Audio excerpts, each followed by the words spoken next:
attack on women's equality as the birthplace of Emmeline Pankhurst is broken into twice in a week. The Pankhurst Trust is overjoyed and blown away as thousands of pounds worth of donations come flooding in. From guitars to bottles to scaffolding, we learn how one man is plucking at the heartstrings, helping homeless people to earn money.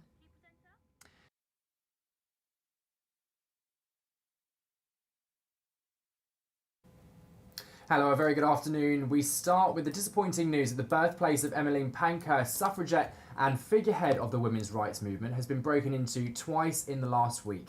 Roughly £15,000 worth of damage has been done to the converted house. Damage to soft furnishings, collectible items and the Grade 2 listed building itself are now in need of repair. Francesca Rain looks after fundraising for the Pankhurst Trust and issued a public plea for urgent cash. Our reporter, Will Dixon, has been down to the Pankhurst Trust in the Cholton to see the extent of the damage.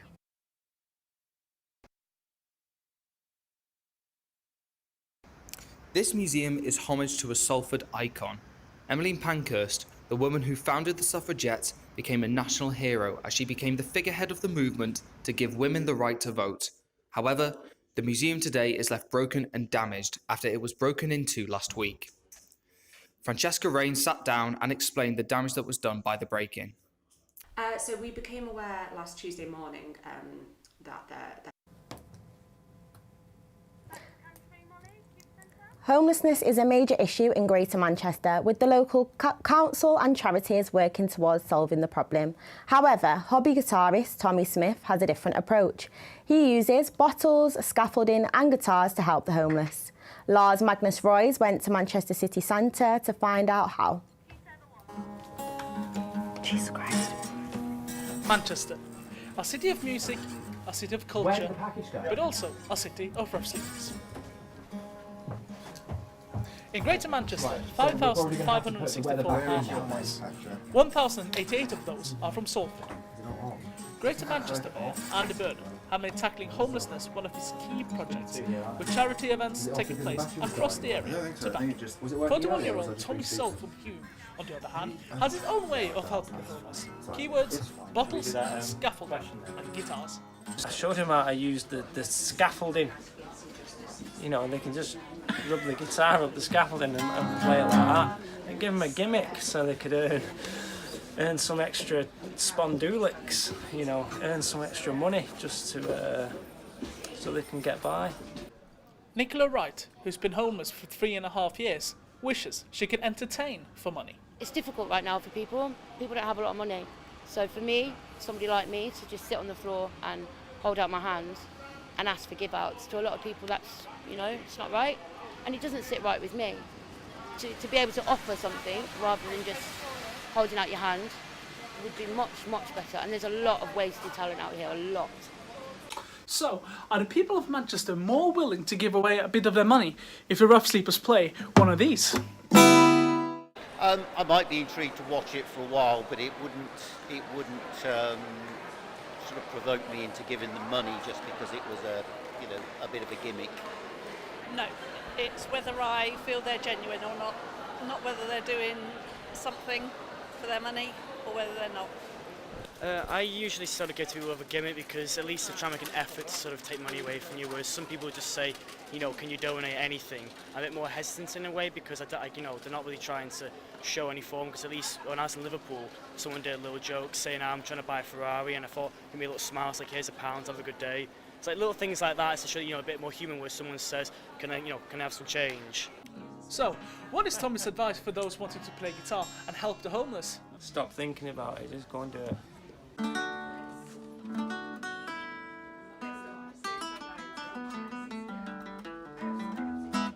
Lars Magnus Roys, Salford Now, Manchester. Still to come on Salford Now. Salford charity Kids Can took part in a superhero-themed inflatable race called Kapow, which raised money and awareness for children with cancer. And a local couple have brought the fight to tackle obesity and mental health to their community's doorstep. People just generally don't affect themselves. The problem is it's not much accessible, quality, healthy nutrition advice out there that's affordable for your average Joes. Here's George Whitehouse with the sports. Thank you. Yes, Salford Red Devils forward Tyrone McCarthy is now the new coach of Salford's University Rugby League team. McCarthy is set to coach his first game on Wednesday, and just 3 days later he could walk out at Old Trafford in the Super League Grand Final. Alistair Hancock has more. Wait for it, don't stop before the cone, don't stop before the cone. Nice.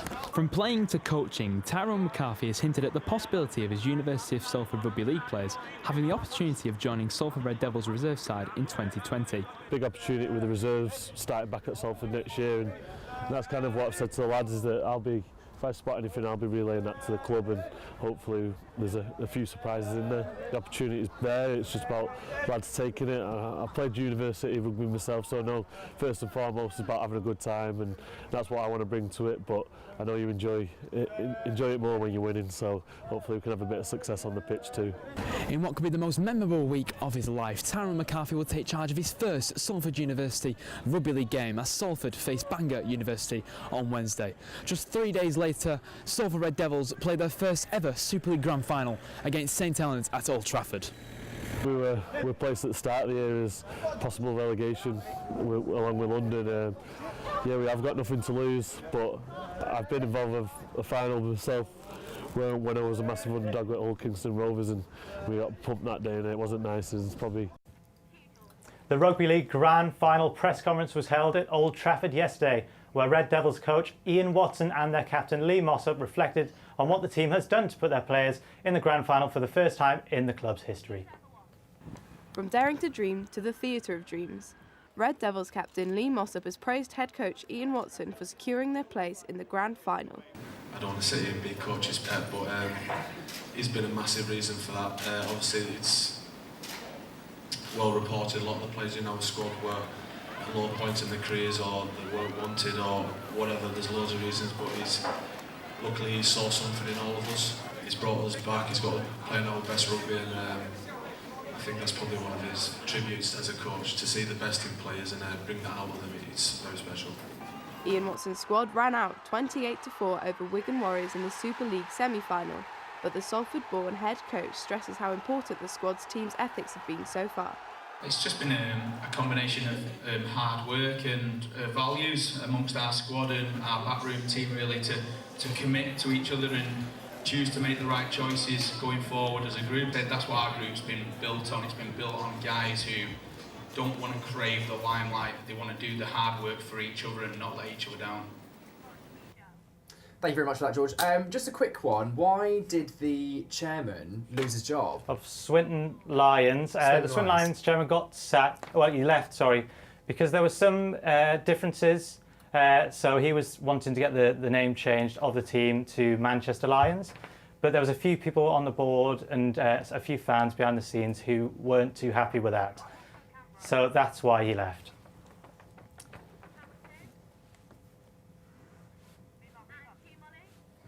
And Salford-based charity Kids Can were flying high on Sunday as they took part in a superhero-themed inflatable race alongside the Marks and Spencer's heroes.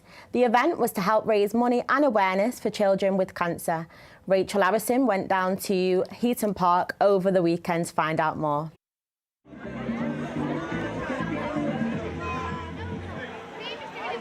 A fun day filled with capes, foam and lots of laughter.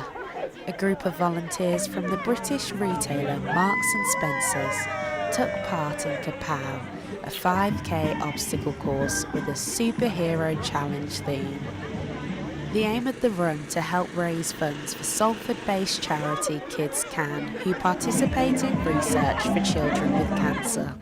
Cancer is the leading cause of death in children in the UK.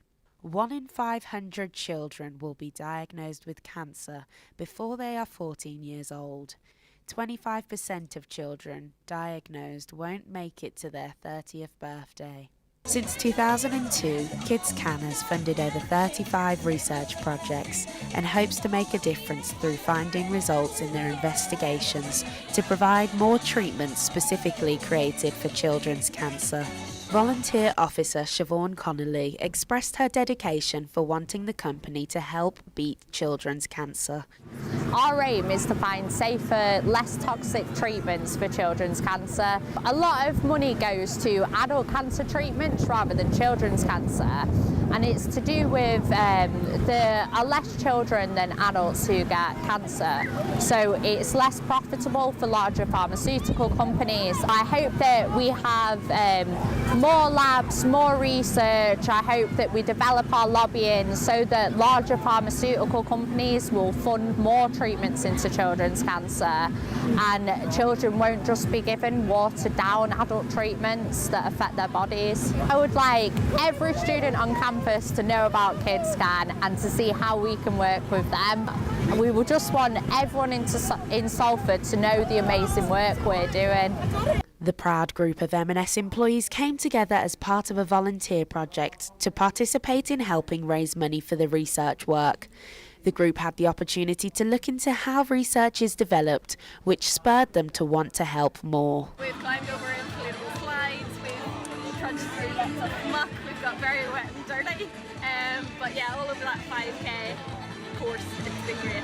What KidsCan does is it researches specific treatments for children's cancer, and they were just absolutely inspirational.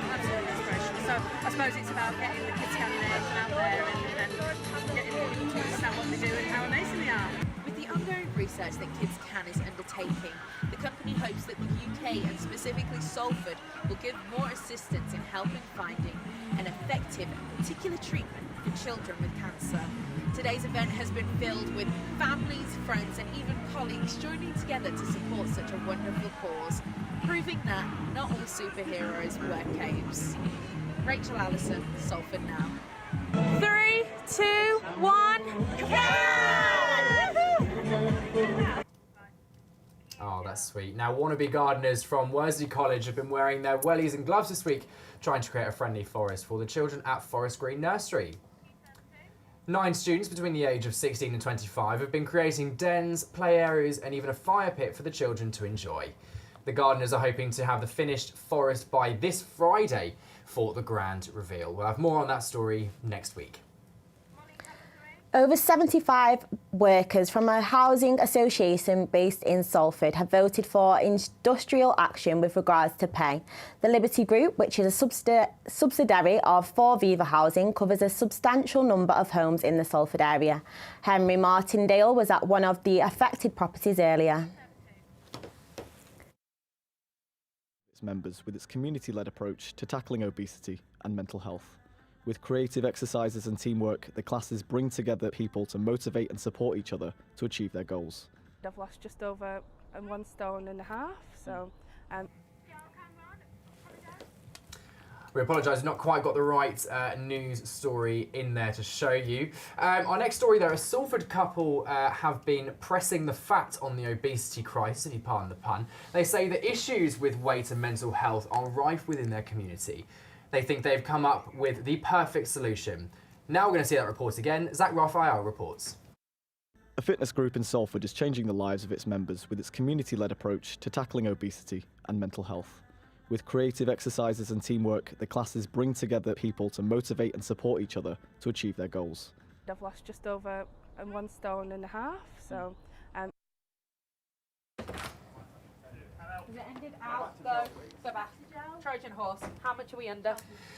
Now, the award-winning play Trojan Horse opens tonight at Salford's Lowry Theatre. The play, written and produced by the Lung Theatre Company, tackles extremism and is based on real-life events. Director Matt Woodhead and engagement manager Madiha Ansari are hopeful for a good reception. I think what we're doing is kind of putting out another side of the story that hasn't been heard before. I think particularly at the minute, the sphere in which other stories are heard seems to be shrinking and shrinking, and theatre is increasingly feeling like one of the only places left where you can kind of platform another voice and let that be heard. So what we're doing more than anything is kind of just saying to people who come and see the show, like, this is the other side that you haven't heard, make up your own mind. It's been over 2 weeks since the liquidation of Thomas Cook, and many of the 21,000 employees are still trying to recover from their unexpected redundancy. However, many of the company's staff working abroad continued working for days after the liquidation. Megan Rouse, We's local and former holiday entertainer for the bus company, was in Portugal at the time the news broke. She said staff were shocked by the news and were concerned as to how and when they would be able to return home. Some of my team were just like, well, have we got a job or not? Because I'm not coming to work if I've not got a job. They were worried, obviously. They didn't have a negative attitude. They were just worried because we weren't in the.